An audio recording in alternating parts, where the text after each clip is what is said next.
And as mayor, I can't even make decisions about a case that I ordered to be investigated and it wasn't concluded. Tonight, the Lawrence mayor is defending how he's handled a controversy with the former acting police chief, a political ally that he placed in the important public safety role until the state's police oversight agency suspended him. As the NBC 10 investigators first told you just a few weeks ago, last month, the top cop collected a six-figure salary for nearly a year while sitting at home. And our NBC 10's Brian Castro sat down with the mayor along with our colleagues at Telemundo and questioned how this all unfolded.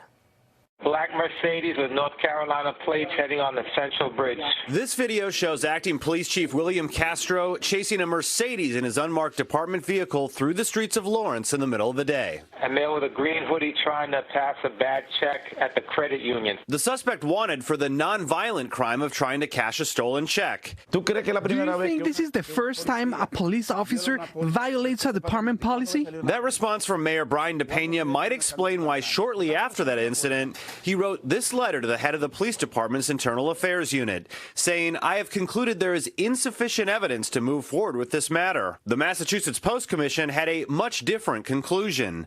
The agency suspended Castro's law enforcement certification and determined the acting chief was not truthful about the chase, telling other officers he believed it was a bank robbery. When is there going to be such a big scandal for a violation of a policy? Interest. There are interests. While Castro collected a $210,000 salary on paid administrative leave, the city eventually hired Daniel Bennett, the state's former public safety secretary, to conduct an independent investigation. But when it came time to interview Castro about the allegations last October, Bennett says the chief didn't show up. The next day, this email shows the mayor's senior advisor instructing Bennett to halt any investigation. So Bennett finished his report and determined Castro broke several laws and should be fired. But the mayor told us the investigation that cost taxpayers nearly $40,000 remains incomplete because Castro was never interviewed. You can't believe that if I pay you so that you're bringing me 5 chickens, but you're bringing me 4.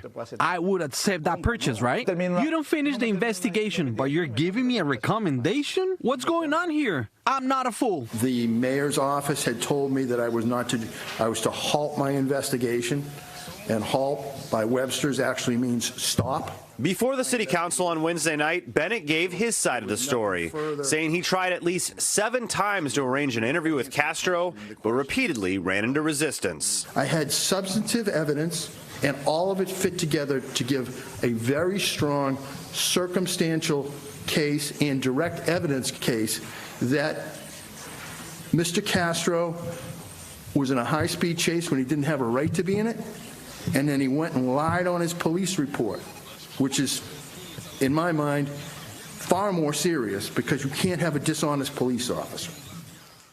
The city spent more taxpayer money on another investigation that looked into how Bennett's probe expanded to include other allegations against Castro, like unethical hiring practices and continuing his police chief duties even after that suspension. The report found no collusion or evidence to taint the credibility of Bennett's work. As we told you last month, Castro has returned to his previous position as the mayor's chief of staff. Ryan Kath, NBC 10 Investigators. Ryan, thank you.